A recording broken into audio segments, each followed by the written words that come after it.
নমস্কার, আমি চন্দ্রা।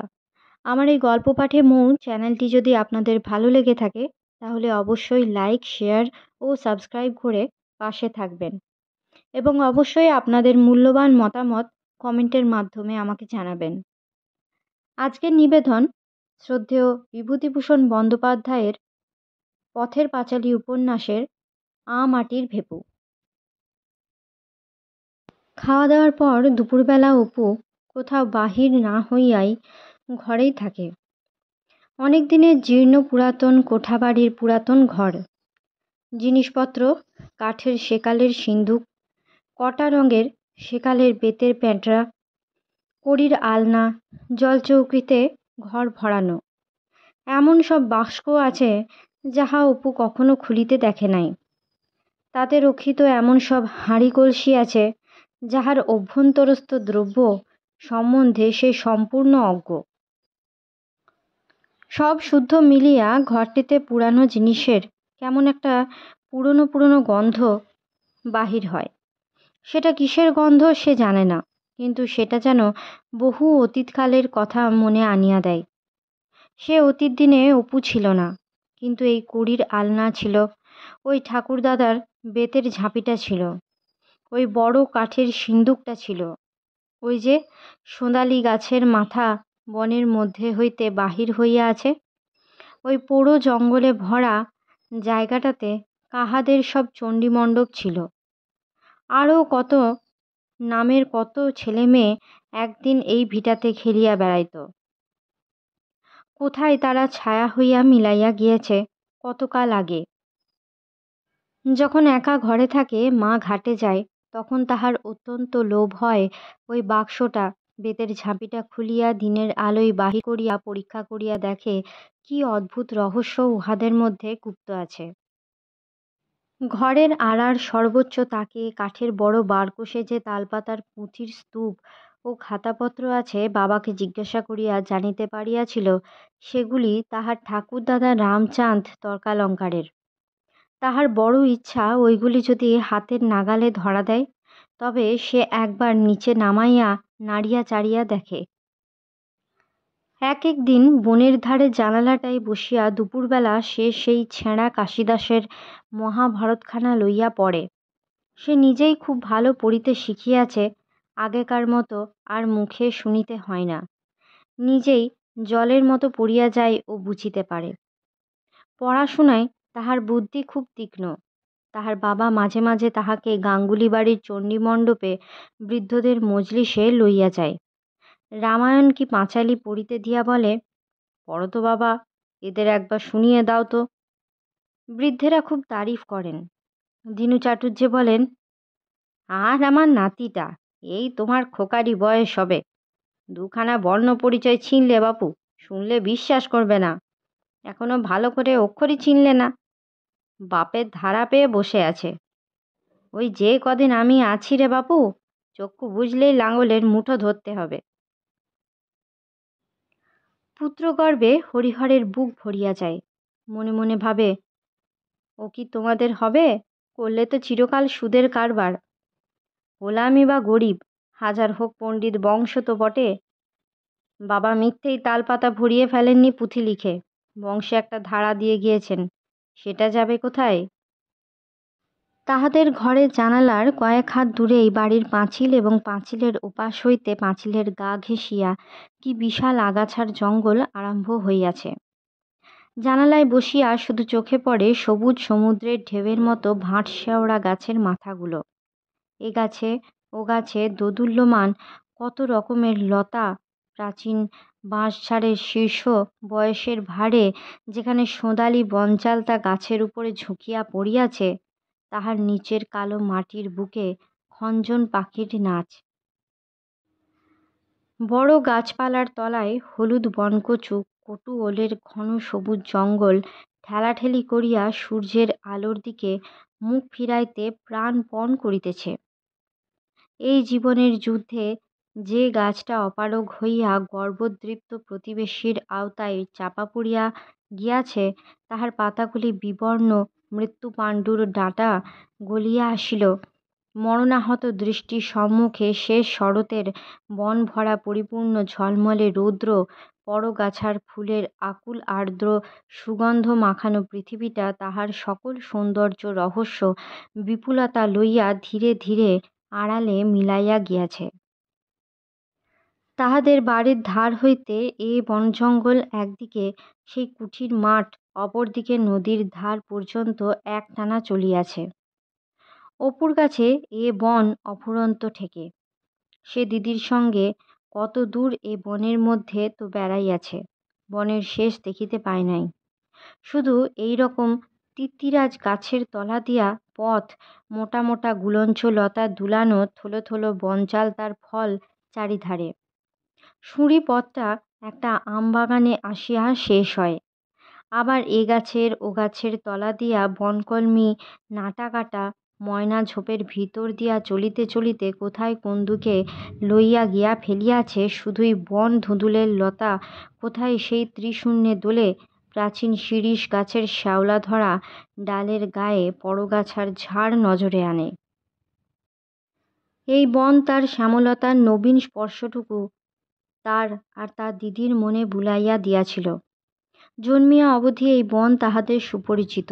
প্রতি পলের প্রতি মুহূর্তের নীরব আনন্দে তাহাদের পিপাসু হৃদয় কত বিচিত্র কত অপূর্ব রসে ভরিয়া তোলে। বর্ষা সতেজ ঘন সবুজ ঝোপের মাথায় নাটাকাটার সুগন্ধ ফুলের হলুদ রঙের শীষ, আসন্ন সূর্যাস্তের ছায়ায় মোটা ময়না কাঁটা ডালের আগায় কাঠবিড়ালির লঘু গতি, আসা যাওয়া পত্রপুষ্প ফলের যে প্রাচুর্য, সবাকার অপেক্ষা যখন ঘন বনের প্রান্তবর্তী ঝোপঝাপের সঙ্গীহীন বাঁকা ডালে বনের কোনো অজানা পাখি বসিয়া থাকে, তখন তাহার মনের বিচিত্র অপূর্ব গভীর আনন্দরসের বর্ণনা সে মুখে বলিয়া কাহাকেও বুঝাইতে পারে না। সে যেন স্বপ্ন, যেন মায়া।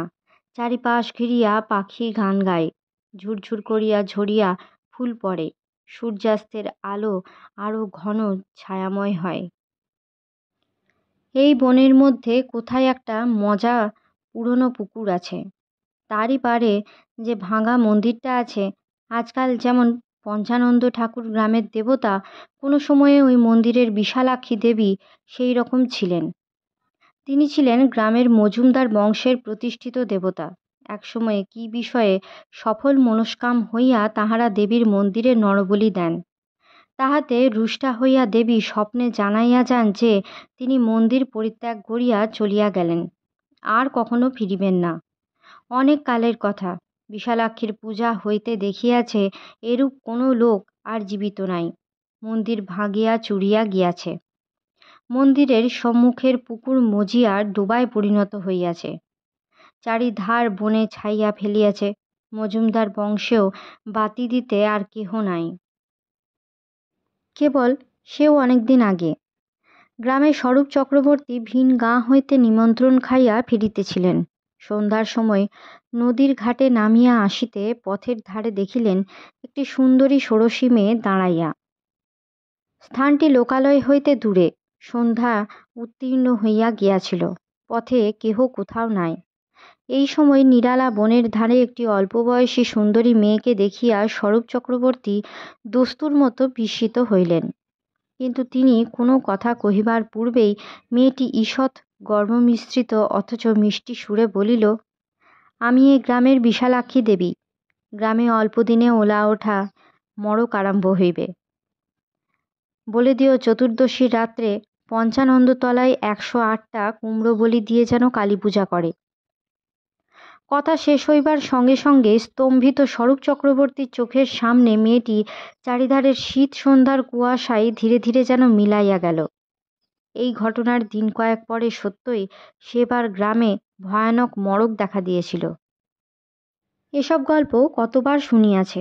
জানালার ধারে দাঁড়াইলেই বিশালাক্ষী ঠাকুরের কথা তাহার মনে ওঠে। দেবী বিশালাক্ষীকে একটিবার দেখিতে পাওয়া যায় না। হঠাৎ সে বনের পথে হয়তো গুলঞ্চের লতা পাড়িতেছে, সেই সময় খুব সুন্দর দেখিতে রাঙা পাড় শাড়ি পরনে, হাতে গলায় মা দুর্গার মতো হাড়বালা। তুমি কে? আমি অপু। তুমি বড় ভালো ছেলে, কি বর চাও? সে বিছানায় গিয়া শোয়। এক একবার ঝিরঝিরে হাওয়ায় কত কি লতা পাতার তিক্ত মধুর গন্ধ ভাসিয়া আসে। ঠিক দুপুরবেলা অনেক দূরের কোনো বড় গাছের মাথার উপর হইতে গাংচিল টানিয়া টানিয়া ডাকে, যেন এই ছোট্ট গ্রামখানির অতীত ও বর্তমান সমস্ত ছোটোখাটো দুঃখ শান্তি দ্বন্দ্বের ঊর্ধ্বে। শরৎ মধ্যাহ্নে রৌদ্র ভরা নীল নির্জন আকাশপথে এক উদাস গৃহবিভাগী পথিক দেবতার সুকণ্ঠের অবদান দূর হইতে দূরে মিলাইয়া চলিয়াছে। কখন সে ঘুমাইয়া পড়ে বুঝিতে পারে না। ঘুমাইয়া উঠিয়া দেখে বেলা একেবারেই নেই। জানালার বাহিরে সারা বনটায় ছায়া পড়িয়া আসিয়াছে। বাঁশঝাড়ের আগায় রাঙা রোদ। প্রতিদিন এই সময় ঠিক এই ছায়াভরা বৈকালটিতে নির্জন বনের দিকে চাহিয়া তাহার অতি অদ্ভুত কথা সব মনে হয়। অপূর্ব খুশিতে মন ভরিয়া ওঠে। মনে হয় এরকম লতা পাতার মধুর গন্ধ ভরা দিনগুলি ইহার আগে কবে একবার যেন আসিয়াছিল। সেসব দিনের অনুভূত আনন্দের অস্পষ্ট স্মৃতি আসিয়া এই দিনগুলিকে ভবিষ্যতের কোনো অনির্দিষ্ট আনন্দের আশায় ভরিয়া তোলে। মনে হয় একটা যেন কিছু ঘটিবে। এ দিনগুলি বুঝি বৃথা যাইবে না। একটা বড় কোনো আনন্দ ইহাদের শেষে অপেক্ষা করিয়া আছে যেন। এই অপরাহ্নগুলির সঙ্গে আজন্ম সাথী সুপরিচিত এই আনন্দ ভরা বহুরূপী বনটার সঙ্গে কত রহস্যময় স্বপ্ন দেশের বার্তা যে জড়ানো আছে। বাঁশঝাড়ের উপরকার ছায়াভরা আকাশটার দিকে চাহিয়া সে দেখিতে পায় এক তরুণ বীরের উদারতার সুযোগ পাইয়া কে প্রার্থী একজন তাহার অক্ষয় কবচ কুণ্ডল মাগিয়া লইতে হাত পাতিয়াছে। পিটুলি গোলা পান করিয়া কোথাকার এক ক্ষুদ্র দরিদ্র বালক খেলুড়েদের কাছে দুগ্ধ খেয়েছি বলিয়া উল্লাসে নৃত্য করে। ওই যে পোড়ো ভিটার বেলতলাটা, ওইখানেই তো সরসজ্জা শায়িত প্রবীণ বীর বিশ্বদেবের মরণাহত ওষ্ঠে তীক্ষ্ণ বাণে পৃথিবী ফুরিয়া অর্জুন ভোগবতী ধারা সিঞ্চন করিয়াছিলেন। প্রথম যৌবনে সরযূ তটের কুসুমিত কাননে মৃগয়া করিতে গিয়া রাজা দশরথ মৃগভ্রমে যে জল আহরণরত দরিদ্র বালককে বধ করেন, সে ঘটিয়াছিল ওই রানু দিদিদের বাগানের বড় জামগাছটার তলায় যে ডোবা, তাহারই ধারে। তাহাদের বাড়ি একখানা বই আছে, পাতাগুলো সব হলদে। মলাটটার খানিকটা নাই, নাম লেখা আছে বীরাঙ্গনা কাব্য, কিন্তু লেখকের নাম জানে না। গোড়ার দিকে পাতাগুলি ছিঁড়িয়া গিয়াছে। বইখানা বড় ভালো লাগে। তাহাতে সে পড়িয়াছে, অদূরে দেখিনু হ্রদ, সে হ্রদের তীরে রাজরথী একজন যান গড়াগড়ি ভগ্ন উড়ু। দেখি উচ্চে উঠিন কাঁদিয়া, এ কি কুস্বপন নাথ দেখাইলা মোরে। কলুইচণ্ডী ব্রতের দিন মায়ের সঙ্গে গ্রামের উত্তর মাঠে যে পুরনো মজা পুকুরটার ধারে সে বনভোজন করিতে যায় কেউ জানে না। চারিধারে বনে ঘেরা সেই ছোট্ট পুকুরটায় মহাভারতের সেই দ্বৈপায়ন হ্রদ। ওই নির্জন মাঠের পুকুরটার মধ্যে যে ভগ্ন উড়ু অবমানিত বীর থাকে একা একা, কেউ দেখে না, কেউ খোঁজ করে না। উত্তর মাঠের কলা বেগুনের ক্ষেত হইতে কৃষাণেরা ফিরিয়া আসে। জনমানুষের চিহ্ন থাকে না কোনো দিকে। সোনাডাঙ্গা মাঠের পাড়ের অনাবিষ্কৃত বসতিশূন্য অজানা দেশে চন্দ্রহীন রাত্রির ঘন অন্ধকার ধীরে ধীরে বিস্তার লাভ করে। তখন হাজার হাজার বছরের পুরাতন মানব বেদনা, কখনো বা দরিদ্র পিতার প্রবঞ্চনা মুগ্ধ অবোধ বালকের উল্লাসে, কখনো বা এক ভাগ্যহত নিঃসঙ্গ অসহায় রাজপুত্রের ছবিতে তাহার প্রবর্ধমান উৎসুক মনের সহানুভূতিতে জাগ্রত ও সার্থক হয়। ওই অজ্ঞাতনামা লেখকের বইখানা পড়িতে পড়িতে কত দিন যে তাহার চোখের পাতা ভিজিয়া আসিয়াছে। তাহার বাবা বাড়ি নাই। বাড়ি থাকিলে তাহাকে একমনে ঘরে বসিয়া দপ্তর খুলিয়া পড়িতে হয়। একেবারে বেলা শেষ হইয়া যায়, তবুও ছুটি হয় না। তাহার মন ব্যাকুল হইয়া ওঠে। আর কতক্ষণ বসিয়া বসিয়া শুভঙ্করী আর যা মুখস্থ করিবে। আজ আর বুঝি সে খেলা করিবে না। বেলা বুঝি আর আছে। বাবার উপর ভারী রাগ হয়, অভিমান হয়। হঠাৎ অপ্রত্যাশিতভাবে ছুটি হইয়া যায়। বই দপ্তর কোনো রকমে ঝুপ করিয়া এক জায়গায় ফেলিয়া রাখিয়া ছায়া ভরা উঠানে গিয়া খুশিতে সে নাচিতে থাকে। অপূর্ব অদ্ভুত বৈকালটা। নিবিড় ছায়া ভরা গাছপালার ধারে খেলাঘর, গুলঞ্চ লতার তার টাঙানো, খেজুর ডালের ঝাঁপ, বনের দিক থেকে ঠান্ডা ঠান্ডা গন্ধ বাহির হয়। রাঙা রোদটুকু জ্যাঠামহাশয়দের পুরো ভিটায় বাতাবি লেবু গাছের মাথায় চিকচিক করে। চকচকে বাদামি রঙের ডানাওয়ালা তেরো পাখি বনকলমি ঝোপে উড়িয়া আসিয়া বসে। তাজা মাটির গন্ধ, ছেলে মানুষের জগৎ ভরপুর আনন্দ উছলিয়া ওঠে। কাহাকে সে কি করিয়া বুঝাইবে সে কি আনন্দ? সন্ধ্যার পর সর্বজয়া ভাত চড়াইয়াছিল। অপু দাওয়ায় মাদুর পাতিয়া বসিয়া আছে। খুব অন্ধকার, একটানা ঝিঁঝি পোকা ডাকিতেছে। অপু জিজ্ঞাসা করিল, পুজো আর কদিন আছে মা?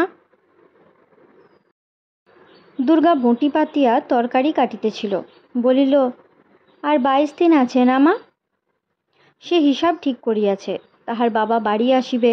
অপুর মায়ের তাহার জন্য পুতুল কাপড় আলতা। আজকাল সে বড় হইয়াছে বলিয়া তাহার মা অন্য পাড়ায় গিয়া নিমন্ত্রণ খাইতে দেয় না। লুচি খাইতে কেমন তাহা সে প্রায় ভুলিয়া গিয়াছে। ফুটফুটে কোজাগরী পূর্ণিমার জ্যোৎস্না ভরা রাত্রে বাঁশবনের আলো ছায়ায় জাল বুনানি পথ বাহিয়া সে আগে আগে পাড়ায় পাড়ায় বেড়াইয়া লক্ষ্মী পূজার খই মুড়ি ভাজা আঁচল পাতিয়া লইয়া আসিত। বাড়িতে বাড়িতে শাঁখ বাজে, পথে লুচি ভাজার গন্ধ বাহির হয়। হয়তো পাড়ার কেউ পূজার শীতলের নৈবেদ্য একখানা তাহাদের বাড়িতে পাঠাইয়া দেয়। সেও অনেক খই মুড়ি আনিত। তাহার মা 2 দিন ধরিয়া তাহাদের জলপান খাইতে দিত, নিজেও খাইত। সেবার সেজ ঠাকরুন বলিয়াছিল, ভদ্রলোকের মেয়ে আবার চাষা লোকের মতো বাড়ি বাড়ি ঘুরে খই মুড়ি নিয়ে বেড়াবে কি? ওসব দেখতে খারাপ। ওরকম আর পাঠিও না বৌমা। সেই হইতে সে আর যায় না। দুর্গা বলিল, তাস খেলবে? তা যা, ও ঘর থেকে তাসটা নিয়ে আয়, একটু খেলি। দুর্গা বিপন্ন মুখে অপুর দিকে চাহিল। অপু হাসিয়া বলিল, চল, আমি দাঁড়াচ্ছি।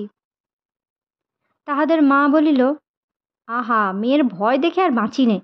সারাদিন বলে হ্যাটমাটি করে ওপর করে বেড়াবার সময়ে ভয় থাকে না, আর বাড়িতে এ ঘর থেকে ও ঘরে যেতে একেবারে সব আড়ষ্ট। শিষ্যবাড়ি হইতে অপুর আনা সেই তাস জোড়াটা। তাস খেলায় 3 জনেরই কৃতিত্ব সমান। অপু এখনো সব রং চেনে না। মাঝে মাঝে হাতের তাস বিপক্ষ দলের খেলোয়াড় মাকে দেখাইয়া বলে, এটা কি রং, রুইতন? দেখো না মা। দুর্গার মন আজ খুব খুশি আছে। রাত্রিতে রান্না প্রায়ই হয় না। ওবেলার বাসি ভাত তরকারি থাকে। আজ ভাত চড়িয়াছে, তরকারি রান্না হইবে, ইহাতে তাহার মহা আনন্দ। আজ যেন একটা উৎসবের দিন। অপু বলিল, তাস খেলতে খেলতে সেই গল্পটা বলো না মা, সেই শ্যামলঙ্কার গল্পটা। হঠাৎ সে মায়ের কোলে মাথা রাখিয়া শুইয়া পড়ে। মায়ের গায়ে হাত বুলাইতে বুলাইতে আবদারের সুরে বলে, সেই ছড়াটা বলো না মা, সেই শ্যামলঙ্কা বাটনা বাটে মাটিতে লুটাই কেশ। দুর্গা বলে, খেলার সময় ছড়া বললে খেলা কি করে হবে অপু? ওঠ। সর্বজয়া বলিল, দুর্গা, পাতালকোর আজ কোথা থেকে পেলি রে? সেই যে গোসাইদের বড় বাগানটা আছে, সে রাঙ্গি গায়ে খুঁজতে একবার তুই আর আমি, অপু, সেখানে অনেক ফুটেছিল। কেউ টের পায়নি মা, খুব বন কি না, তাহলে লোকে তুলে নিয়ে যেত। অপু বলিল, সেখানে গিয়েছিলি? উহ, সে যে বড্ড বন রে দিদি। সর্বজয়া সস্নেহে বারবার ছেলের দিকে চাহিয়া দেখিতেছিল। সেদিনকার সেই অপু আজ চাঁদ আয়, খোকনের কপালে টি দিয়ে যা বলিলে বারবার কলের পুতুলের মতো চাঁদের মতো কপালখানি অঙ্গুলিবদ্ধ হস্তের দিকে ঝুঁকাইয়া দিত। সে কিনা আজ তাস খেলিতে বসিয়াছে। তাহার কাছে দৃশ্যটা বড় অভিনব ঠেকে। অপু খেলিতে না পারিলে বা আশা করিয়া কোনো পিঠ জিতিতে না পারিলে কিংবা অপুর হাতে খারাপ তাসগুলো গিয়া নিজের হাতে ভালো তাস আসিলে বিপক্ষ দলের খেলোয়াড় হইয়াও তাহার মনে কষ্ট হইতেছিল। দুর্গা বলিল, আজ কি হয়েছে জানো মা? অপু বলিল, যা তাহলে তোর সঙ্গে আড়ি করব, বলে দেখ। করগে যা আড়ি। শোনো মা, ও পোস্তদানার নাম জানে না। আজ রাজিদের বাড়ি পোস্তদানা রোদ্দুরে দিয়েছে। ও বললে, কি রাজিদি? রাজি বললে, যষ্টি মধু, খেয়ে দেখ। ও খেয়ে এলো মা সেখানে দাঁড়িয়ে দাঁড়িয়ে। বুঝতে পারলে না যে পোস্ত? এমন বোকা না মা? অপু মুখে বলিল বটে, কিন্তু দিদির সহিত সে আড়ি করিবে না। সেই যে যেদিন তাহার পাকা মাকাল ফলগুলা সতুদা লইয়া পালাইয়াছিল, সেদিন তাহার দিদি সারা দিন বন বাগান খুঁজিয়া সন্ধ্যার সময় কোথা হইতে আঁচলে বাঁধিয়া এক রাশ মাকাল ফল আনিয়া তাহার সম্মুখে খুলিয়া দেখাইয়া বলিয়াছিল, কেমন হলো এখন? বড্ড যে কাঁদছিলি সকালবেলা। সে সন্ধ্যায় কিসে যে বেশি আনন্দ পাইয়াছিল, মাকাল ফলগুলো হইতে কি দিদির মুখের, বিশেষ করিয়া তাহার ডাগর চোখের মমতা ভরা স্নিগ্ধ হাসি হইতে, তাহা সে জানে না। ছক্কার খেলা অপু, বুঝে সুঝে খেলিস। দুর্গা মহা খুশির সহিত তাস কুড়াইয়া সাজাইতে লাগিল। কি ফুলের গন্ধ বেরুচ্ছে না দিদি? তাহাদের মা বলিল, তাহাদের জ্যাঠা মহাশয়ের ভিটার পিছনে ছাতিম গাছ আছে, সেই ফুলের গন্ধ। অপু ও দুর্গা দুজনেই আগ্রহের সুরে জিজ্ঞাসা করিল, হ্যাঁ মা, ওই ছাতিম তলায় একবার বাঘ এসেছিল বলছিলে না? কিন্তু তাহার মা তাড়াতাড়ি তাস ফেলিয়া উঠিয়া বলিল, এই যা, ভাত পুড়ে গেল, ধরা গন্ধ বেরিয়েছে, ভাতটা নামিয়ে দাঁড়া বলছি। খাইতে বসিয়া দুর্গা বলিল, পাতালকোড়ের তরকারিটা কি সুন্দর খেতে হয়েছে মা। তাহার মুখ স্বর্গীয় তৃপ্তিতে ভরিয়া উঠিল। সঙ্গে সঙ্গে অপুও বলিল, বাহ, খেতে ঠিক মাংসের মতো না দিদি? পাতালকোড় এক জায়গায় কত ফুটে আছে মা, আমি ভাবি ব্যাঙের ছাতা, তাই তুলে নে। উভয়ের উচ্ছ্বসিত প্রশংসা বাক্যে সর্বজয়ার বুক গর্বে ও তৃপ্তিতে ভরিয়া উঠিল। তবুও কি আর উপযুক্ত উপকরণ সে পাইয়াছে? লোকের বাড়িতে ভোজে রাঁধিতে ডাকে সেজ ঠাকরুনকে। ডাকুক না দেখি একবার তাহাকে। রান্না কাহাকে বলে সেজ ঠাকরুনকে, সে হাঁ। সর্বজয়া বলিল, অপুর হাতে জল ঢেলে দে দুগ্গা, ও কি ছেলের কাণ্ড? ওই রাস্তার মাঝখানে মুখ ধোয়, রোজ রাতে তুমি ওই পথের উপর। কিন্তু অপু আর এক পাও নড়িতে চাহে না। সম্মুখের সেই ভাঙা পাঁচিলের ফাঁক, অন্ধকার বাঁশবন, ঝোপ জঙ্গলের অন্ধকার ঝিঙের বিচির মতো কালো পোড়ো ভিটে বাড়ি, আরও অজানা কত কি বিভীষিকা। সে বুঝিতে পারে না, যেখানে প্রাণ লইয়া টানাটানি, সেখানে পথের উপরে আঁচানোটাই কি এত বেশি? তাহার পরে সকলে গিয়ে ঘুমাইয়া পড়ে। রাত্রি গভীর হয়। ছাতিম ফুলের উগ্র সুবাসে হেমন্তের আঁচ লাগা শিশিরার্দ্র নৈশ বায়ু ভরিয়া যায়। মধ্যরাত্রে বেণুবন শীর্ষে কৃষ্ণপক্ষের চাঁদের ম্লান মায়ায় জ্যোৎস্না উঠিয়া শিশিরসুপ্ত গাছপালায় ডালে ডালে চিকচিক করে। আলো আঁধারের অপরূপ বনপ্রান্ত ঘুমন্ত পরীর দেশের মতো রহস্য ভরা। শনশন করিয়া হঠাৎ হয়তো এক ঝলক হাওয়া সোঁদালির ডাল দুলাইয়া তেলাকুচা ঝোপের মাথা কাঁপাইয়া বহিয়া যায়। এক একদিন এই সময় অপুর ঘুম ভাঙিয়া যাইত। সেই দেবী যেন আসিয়াছেন, সেই গ্রামের বিস্তৃতা অধিষ্ঠাত্রী দেবী বিশালাক্ষী। পুলিন শালিনী ইছামতি ডালিমের রোয়ার মতো স্বচ্ছ জলের ধারে পুচা শ্যাওলা ভরা ঠান্ডা কাদায় কতদিন আগে যাহাদের চরণচিহ্ন লুপ্ত হইয়া গিয়াছে, তীরের প্রাচীন সপ্তপর্ণটাও হয়তো যাদের দেখে নাই, পুরনো কালের অধিষ্ঠাত্রী দেবীর মন্দিরে তারাই একসময়ে ফুল ফল নৈবেদ্যে পূজা দিত। আজকালকার লোকেরা কে তাহাকে জানে? তিনি কিন্তু এ গ্রামকে এখনো ভোলেন নাই। গ্রাম নিশুতি হইয়া গেলে অনেক রাত্রে তিনি বনে বনে ফুল ফুটাইয়া বেড়ান, বিহঙ্গ শিশুদের দেখাশোনা করেন। জ্যোৎস্না রাত্রের শেষ প্রহরে ছোট্ট ছোট্ট মৌমাছিদের চাকগুলি বুনো ভাঁওড়া নটকান কুঁয়ো ফুলের মিষ্ট মধুতে ভরাইয়া দেন। তিনি জানেন কোন ঝোপের কোন বাসক ফুলের মাথা লুকাইয়া আছে। নিভৃত বনের মধ্যে ছাতিম ফুলের দল কোথায় গাছের ছায়ায় শুইয়া, ইছামতির কোন বাঁকে সবুজ শ্যাওলার ফাঁকে ফাঁকে নীল পাপড়ি কলমি ফুলের দল ভিড় পাকাইয়া তুলিতেছে।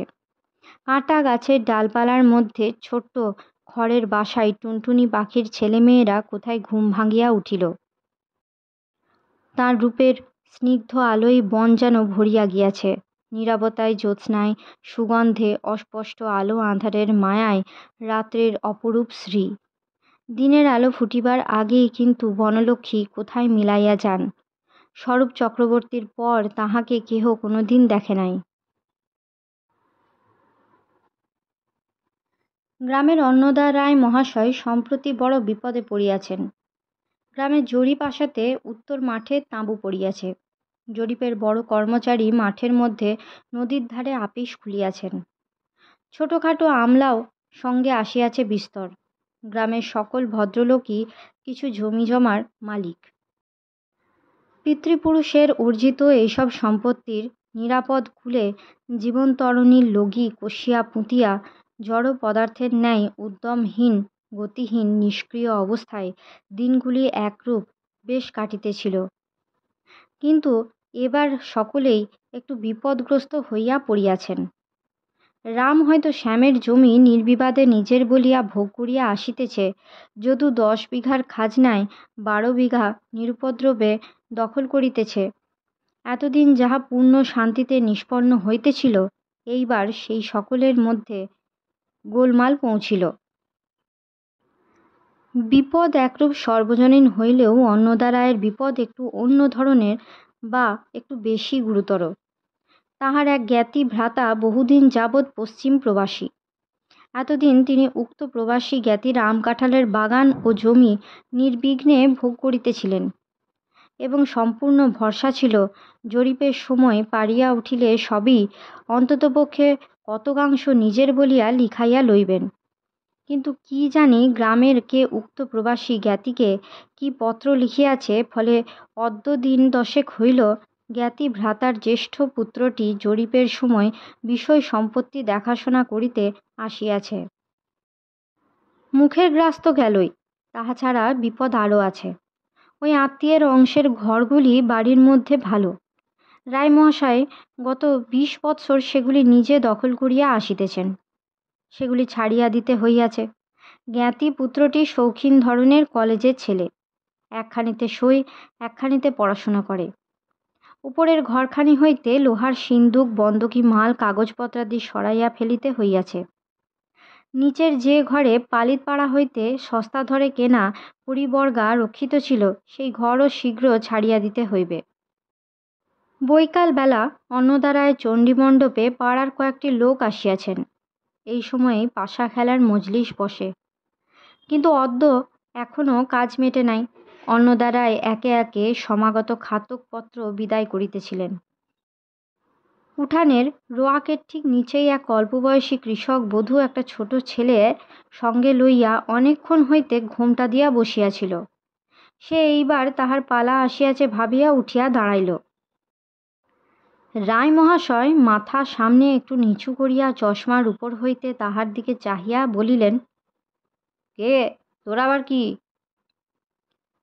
কৃষক বধূটি আঁচলের খুঁট খুলিতে খুলিতে নিম্ন কণ্ঠে বলিল, মুই কিছু টাকা জোগাড় করিছি অনেক কষ্টে, মোর টাকাটা নেন আর গোলার চাবিটা খুলে দেন। বড্ড কষ্ট যাচ্ছে মনিব ঠাকুর, সে আর কি বলবো। অন্নদা রায়ের মুখ প্রসন্ন হইল। বলিলেন, হরি, নেও তো টাকাটা গুনে। খাতাখানায় দেখো তারিখটা, সুদদার একবার হিসাব করে দেখো। কৃষক বধূ আঁচলের খুঁট হইতে টাকা বাহির করিয়া হরিহরের সম্মুখে রোয়াকের ধারে রাখিয়া দিল। হরিহর গুনিয়া বলিল, 5 টাকা। রায় মহাশয় বলিলেন, আচ্ছা, জমা করে নাও। তারপর আর টাকা কই? ওই এখন নেন, তারপর দেব। মুই গতর খাটিয়ে শোধ করে তুলব। এখন ওই নিয়ে মোর গোলার চাবিটা খুলে দেন। মোর মাতরে দুটো খাইয়ে তো আগে বাঁচায়, তারপর ঘর দোর ফুটো হয়ে গিয়েছে, সে না হয়। এমন নিরুদ্বেগে কথা বলিতেছিল যেন গোলার চাবি তাহার করতলগত হইয়া গিয়াছে। রায় মহাশয়কে চিনিতে তাহার বিলম্ব ছিল। রায় মহাশয় কথা শেষ করিতে না দিয়াই বলিলেন, ও ভারী যে দেখছি মাগির আবদার। 40 টাকার কাছাকাছি সুদে আসলে বাকি। 5 টাকা এনেছি, নিয়ে গোলা খুলে দেন। ছোট লোকের কাণ্ডই আলাদা। যা এখন দুপুরবেলা দিক করিস নে। কৃষকবধূ চণ্ডীমণ্ডপের অন্য কাহারও অপরিচিতা নহে। দীনু ভট্টাচার্যি চোখে ভালো দেখিতেন না, বলিলেন, কেউ অন্নদা? ওই ওপাড়ার তমরেজের বউ। দিন 4 হলো তমরেজ না মারা গিয়েছে। সুদে আসলে 40 টাকা বাকি। তাই মরবার দিনই বিকেল থেকে গোলায় চাবি দিয়ে রেখেছি। এখন গোলা খুলিয়ে দেন, হ্যান করুন ত্যান করুন। পায়ের তলা হইতে মাটি সরিয়া গেলেও তমরেজের বউ অত চমকিয়া উঠিত না। সে ব্যাপার এখন অনেকটা বুঝিল। আগাইয়া আসিয়া বলিল, ও কথা বলবেন না মনিব ঠাকুর। মোর খোকার একটা রূপোর নিম ফল ছিল, ও বছর গড়িয়ে দিয়েছিল। তাই ভোঁদা শেকড়ার দোকানে বিক্রি করলে 5 টাকা দিলে। ছেলে মানুষের জিনিস বেচবার ইচ্ছে ছিল না, তা কি করি, এখন দুটো খেয়ে বাঁচি। ভাবলাম এরপর দিন দেয় মালিক তো মোর বাছারে মুই আবার নিম ফল করিয়ে দেব। তা দেন মনিব ঠাকুর চাবিটা গিয়ে। যা যা, এখন যা। সব টাকা কড়ির কাণ্ড কি নাকে কাঁদলেই মেটে? তা মেটে না। সে তুই কি বুঝবি? থাকতো তোর স্বামী তো বুঝতো। যা এখন দিক করিস নি। ওই 5 টাকা তোর নামে জমা রইল। বাকি টাকা নিয়ে আয়, তারপরে দেখা যাবে। অন্নদারায় চশমা খুলিয়া খাপের মধ্যে পুড়িতে পুড়িতে উঠিয়া পড়িলেন ও বাড়ির ভেতরে চলিয়া যাইবার উদ্যোগ করিলেন। তমরেজের বউ আকুল সুরে বলিয়া উঠিল, কোনে যান ও মনিব ঠাকুর, মোর কোকার একটা উপায় করে দেন। ওরে মুই খাওয়াবো কি? 1 পয়সার মুড়ি কিনে দেবার তো পয়সা নেই। মোর গোলা না খুলে দেন, মোর টাকা কটা মোরে ফেরত দেন। রায় মহাশয় মুখ খিঁচাইয়া বলিলেন, যা যা, সন্ধ্যাবেলা মাগি ফ্যাঁচ ফ্যাঁচ করিস নে। 1 মুঠো টাকা জলে যাচ্ছে, তার জন্য খোঁজ নেই। গোলা খুলে দাও, টাকা ফেরত দাও। গোলায় আছে কি তোর? জোর সলিচারেক ধান, তাতে টাকা শোধ হবে? ও 5 টাকাও উসুল হয়ে রইল। আমার টাকা দেখব না? ওর ছেলে কি খাবে বলে দাও। ছেলে কি খাবে তা আমি কি জানি? যা পারিস তো নালিশ করে খোলাগে যা। রায় মহাশয় বাড়ির মধ্যে চলিয়া গেলে দীনু ভট্টাচার্যি বলিলেন, হ্যাঁ গো বউ, তমরেজ কদিন হলো? কই তা তো। বুধবার দিন বাবা ঠাকুর। হাটতে ভাঙন মাছ আনলে, পেঁয়াজ দিয়ে রাঁধলাম, ভাত দিলাম। সহজ মানুষ, ভাত খেলে দিব্যি। কে বলে মোর শীত করছে, কাঁথা চাপা দিয়ে দাও, দিলাম। উমা, ওইতে তারা উঠতে না উঠতে মানুষ দেখি আর সারা শব্দ দেয় না। দুপুর হতি না হতি মোর খোকারে পথে বসিয়ে। চোখের জলে তাহার গলা আটকাইয়া গেল। মিনতি সুরে বলিল, আপনারা একটু বলেন, বলে গোলার চাবিটা দিয়ে দেন। সংসারে বড্ড কষ্ট হয়েছে, কর্জ কি মুই বাকি রাখবো? যে করে হোক। এই সময়ে নবাগত জ্ঞাতিপুত্রটি আসিয়া পড়াতে কথাবার্তা বন্ধ রইল। দিনু বলিলেন, এসো হে নীরণ বাবাজি, মাঠের দিকে বেড়াতে গিয়েছিলে বুঝি? এই তোমার বাপ ঠাকুরদার দেশ, বুঝলে হে? কিরকম দেখলে বলো। নীরেন একটু হাসিল। তাহার বয়স 21-22-এর বেশি নয়। বেশ বলিষ্ঠ গড়ন, সুপুরুষ।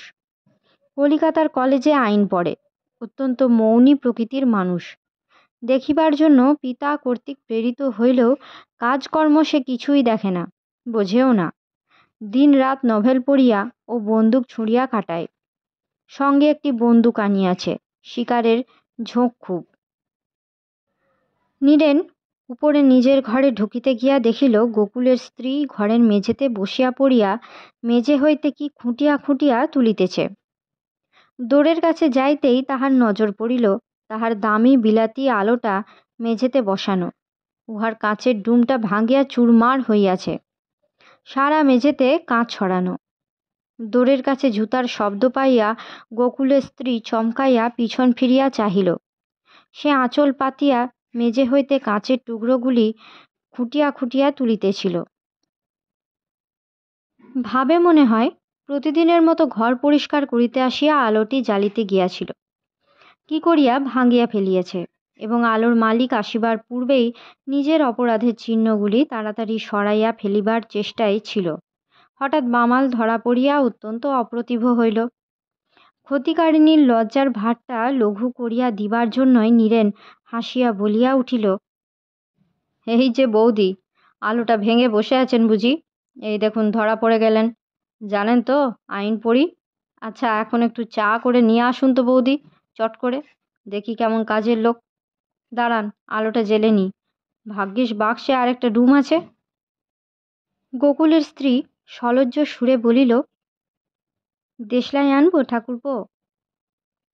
নীরেন কৌতুকের সুরে বলিল, দেশলাই আনেননি, তবে আলো পেরে কি করেছিলেন শুনি? বধূ এবার হাসিয়া ফেলিল, নিম্ন সুরে বলিল, ঝুল পড়ে রয়েছে, ভাবলুম একটু মুছে দিই, তা যেমন কাজটা নামাতে গেলাম, কি জানি ওসব ইংরেজি কলের আলো। কথা শেষ না করিয়াই সে পুনরায় সলজ্জ হাসিয়া নিচে পলাইল। নীরেন 10-12 দিন আসিয়াছে বটে, সম্পর্কে বৌদিদি হইলেও গোকুলের স্ত্রীর সঙ্গে তাহার বিশেষ আলাপ হয় নাই। কাজ ভাঙার সন্ধ্যা হইতে উভয়ের মধ্যে নূতন পরিচয়ের সংকোচটা কাটিয়া গেল। নীরেন অবস্থাপন্ন পিতার পুত্র, তাহার উপর বাংলাদেশের পাড়া গাঁয়ে এই প্রথম আসা। নিঃসঙ্গ আনন্দহীন প্রবাসের দিনগুলি কাটিতে চাহিতেছিল না। সমবয়সী বৌদির সহিত পরিচয়ের পথটা সহজ হইয়া যাওয়ার পর হইতে সকাল সন্ধ্যায় চা পানের সময়টি সহজ আদান প্রদানের মাধুর্যে আনন্দপূর্ণ হইয়া উঠিল। দুপুরে সেদিন দুর্গা বেড়াইতে আসিল। রান্নাঘরের দুয়ারে উঁকি মারিয়া বলিল, কি রাঁধছ ও খুড়িমা? বধূ বলিল, আয় মা আয়, একটু কাজ করে দিবি, একা আর পেরে উঠছি না। দুর্গা মাঝে মাঝে যখনই আসে খুড়িমার কার্যে সাহায্য করে। সে মাছ কুটিতে কুটিতে বলিল, হ্যাঁ খুড়িমা, এ কাঁকড়া কোথায় পেলে? এ কাঁকড়া তো খায় না। কেন খাবে না রে, দূর, বিধু জেলেনি বলে গেল এ কাঁকড়া সবাই খায়। হ্যাঁ খুড়িমা, ও মা সে কি, তুমি কিনলে? কিনলামই তো, ওই অতগুলো 5 পয়সায় দিয়েছে বিধু। দুর্গা কিছু বলিল না, মনে মনে ভাবিল, খুড়িমার আর সব ভালো, কেবল একটু বোকা। এই কাঁকড়া আবার পয়সা দিয়ে কেনেই বা কে, খাই বা কে? ভালো মানুষ পেয়ে বিধু ঠকিয়ে দিয়েছে। সঙ্গে সঙ্গে এই সরলা খুড়িমাটির ওপরে তাহার স্নেহ নিবিড়তর হইয়া উঠিল। সেদিন নাকি গোকুল কাকা খুড়িমার মাথায় খড়মের বাড়ি মারিয়াছিল। স্বর্ণ গোয়ালিনী তাহাদের বাড়ি গল্প করে। সেও সেদিন নদীর ঘাটে স্নান করিতে গিয়াছিল। খুড়িমার স্নান করিতে আসিয়া মাথা ডুবাইয়া স্নান করিল না, পাছে জ্বালা করে। সেদিন দুঃখে তাহার বুক ফাটিয়া যাইতেছিল, কিন্তু কিছু বলে নাই, পাছে খুড়িমা অপ্রতিভ হয়। এক ঘাট লোকের সামনে লজ্জা পায়। তবুও রায় জেঠি জিজ্ঞাসা করিয়াছিলেন, বৌমা নাইলে না? খুড়িমা হাসিয়া উত্তর দিল, নাবো না যা দিদিমা, শরীরটা ভালো নেই। খুড়িমা ভাবিয়াছিল তাহার মার খাওয়ার কথা বুঝি কেহ জানে না। কিন্তু খুড়িমা ঘাট হইতে উঠিয়া গেলেই রায়জেঠি বলিল, দেখেছ বউটাকে কিরকম মেরেছে গোকলো, মাথার চুলে রক্ত একবারে আটা হয়ে এঁটে আছে। রায়জেঠির ভারী অন্যায়। জানো তো বাপু, তবে আবার জিজ্ঞেস করাই বা কেন, আর সকলকে বলাই বা কেন? মাছ ধুইয়া রাখিয়া চলিয়া যাইবার সময়ে দুর্গা ভয়ে ভয়ে বলিল, খুড়িমা, তোমাদের চিঁড়ের ধান আছে? মা বলছিল অপু চিঁড়ে খেতে চেয়েছে, তা আমাদের তো এবার ধান কেনা হয়নি। গোকুলের বউ চুপি চুপি বলিল, আসিস এখন দুপুরের পর। দালানের দিকে ইশারায় দেখাইয়া কহিল, ঘুমুলে আসিস। দুর্গা জিজ্ঞাসা করিল, খুড়িমা, তোমাদের বাড়ি কে এসেছে? আমি একদিনও দেখিনি কিন্তু। ঠাকুরপোকে দেখিসনি? এখন নেই, কোথায় বেরিয়েছে, বিকেলবেলা আসিস, দেখা হবে এখন। তারপর গোকুলের বউ হাসিয়া বলিল, তোর সঙ্গে ঠাকুরপোর বিয়ে হলে কিন্তু দিব্যি মানায়। দুর্গা লজ্জায় রাঙা হইয়া বলিল, দূর।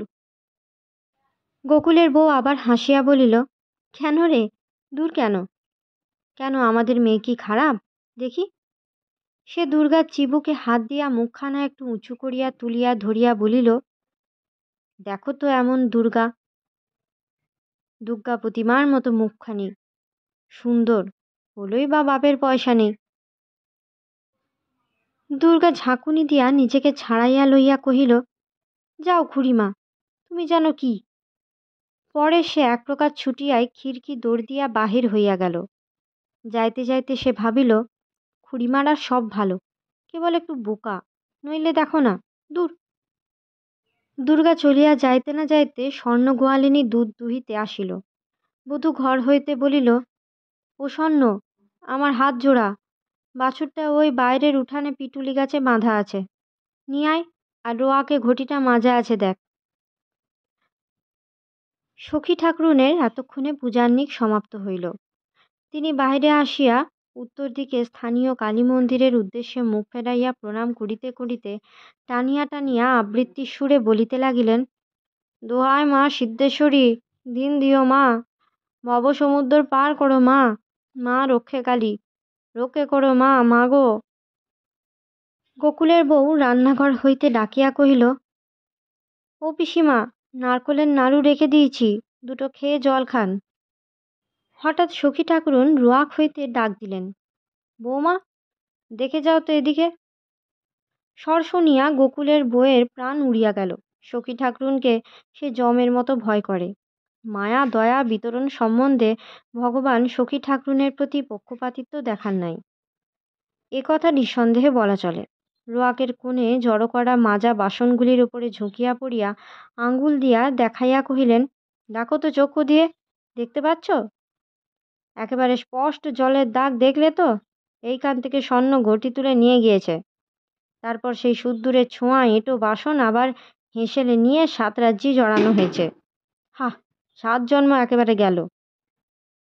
সখী ঠাকরুন হতাশভাবে রোয়াকে বসিয়া পড়িলেন, যেন উপযুক্ত পুত্রের মৃত্যু সংবাদ পাইলে ইহার চেয়ে বেশি হতাশ হইতে পারিতেন না। হা গড়ে হাড় হাওয়াতে ঘরের মেয়ে আনলে অমনি হয়। ভদ্রলোকের রীত শিখবেই বা কোথা থেকে, জানবেই বা কোথা থেকে? বাসন মাজলি তো দেখলি নে, এটো গেল কি রইল? 3 প্রহর বেলা হয়েছে, ভাবলাম একটু জল মুখে দিই, সুদূরের এঁটো এক্ষুনি নিয়ে মরতে হতো। ভাগ্যিস ঘটিটা ছুঁইনি। গোকুলের বউ বিষণ্ণ মুখে দাঁড়াইয়া ভাবিতেছিল, কেন মরতে স্বর্ণ পোড়ামুখীকে ঘটি তুলে নিতে বললাম, নিজে দিলেই হতো। সখী ঠাকরুন মুখ খেঁচাইয়ার বলিলেন, ধিঙ্গি হয়ে দাঁড়িয়ে রইলে যে, যাও হাঁড়ি কুড়ি ফেলে দাও গিয়ে, বাসন কোসন মেজে আনো, ফের রান্নাঘরে গোবর দিয়ে নিয়ে এসো। যত লক্ষ্মী ছাড়া ঘরের মেয়ে জুটে সংসারটাকে ছাড়খাড় দিলে। সখী ঠাকরুন রাগে গড়গড় করিতে করিতে ঘরে ঢুকিলেন। বাহিরের খড় রৌদ্র তাহার সহ্য হইতেছিল না। হুকুম মতো সকল কাজ সারিতে বেলা একেবারে পড়িয়া গেল। নদীতে সে যখন পুনরায় স্নান করিতে গেল, তখন রৌদ্রে, ক্ষুধা, তৃষ্ণায় ও পরিশ্রমে তাহার মুখ শুকাইয়া ছোট হইয়া গিয়াছে। ঘাটে বৈকালের ছায়া খুব ঘন। ওপারের বড় শিমুল গাছটায় রোদ চিকচিক করিতেছে। নদীর বাঁকে একখানা পালতোলা নৌকা দাঁড় বাহিয়া বাঁক ঘুরিয়া যাইতেছে। হালের কাছে একজন লোক দাঁড়াইয়া কাপড় শুকাইতেছে। কাপড়টা ছাড়িয়া দিয়াছে, বাতাসে নিশানের মতো উড়িতেছে। মাঝ নদীতে একটা বড় কচ্ছপ মুখ তুলিয়া নিঃশ্বাস লইয়া আবার ডুবিয়া গেল। শোঁ ভুস। নদীর জলে কেমন একটা ঠান্ডা ঠান্ডা সুন্দর গন্ধ আছে। ছোট্ট নদী। ওপারের চরে একটা পানকৌড়ি মাছ ধরা বাঁশের দুয়ারির উপরে বসিয়া আছে। এই সময় প্রতিদিন তাহার শৈশবের কথা মনে পড়ে। পানকৌড়ি, পানকৌড়ি, ডাঙায় ওঠো সে। গোকুলের বউ খানিকক্ষণ পানকৌড়ির দিকে চাহিয়া রহিল। মায়ের মুখ মনে পড়ে। সংসারে আর কেহ নাই যে মুখের দিকে চায়। মায়ের কি মরিবার বয়স হইয়াছিল? গরিব পিতৃকুলে কেবল এক গাঁজাখোর ভাই আছে, সে কোথায় কখন থাকে তার ঠিকানা নাই। গত বৎসর পূজার সময় এখানে আসিয়া 4 দিন ছিল। সে লুকাইয়া লুকাইয়া ভাইকে নিজের বাক্স হইতে যাহা সামান্য কিছু পুঁজি, সিকিটা দুয়ানিটা বাহির করিয়া দিত। পরে একদিন সে হঠাৎ এখান হইতে উধাও হয়। চলিয়া গেলে প্রকাশ পাইল যে এক কাবুলি আলোয়ান বিক্রেতার নিকট একখানি আলোয়ান ধারে কিনিয়া তাহার খাতায় ভগ্নিপতির নাম লিখাইয়া দিয়াছে। তাহা লইয়া অনেক হইচই হইল। পিতৃকুলের অনেক সমালোচনা, অনেক অপমান। ভাইটির সেই হইতে আর কোনো সন্ধান নাই। নিঃসহায় ছন্নছাড়া ভাইটার জন্য সন্ধ্যাবেলা কাজের ফাঁকে মনটা হু হু করে। নির্জন মাঠের পথের দিকে চাহিয়া মনে হয় গৃহহারা পথিক ভাইটা হয়তো দূরের কোনো জনহীন আঁধার মেঠো পথ বাহিয়া একা কোথায় চলিয়াছে। রাত্রে মাথা গুঁজিবার স্থান নাই, মুখের দিকে চাহিবার কোনো মানুষ নাই। বুকের মধ্যে উদ্বেল হইয়া ওঠে, চোখের জলে ছায়া ভরা নদীর জল, মাঠ ঘাট, ওপারে শিমুল গাছটা, বাঁকের মোড়ে বড় নৌকাখানা, সব ঝাপসা হইয়া আসে। আজকের মতো গল্প পাঠ এই পর্যন্ত। পরবর্তী অংশ নিয়ে আসবো পরবর্তী ভিডিওতে। সকলে ভালো থাকবেন, সুস্থ থাকবেন এবং পাশে থাকবেন। নমস্কার।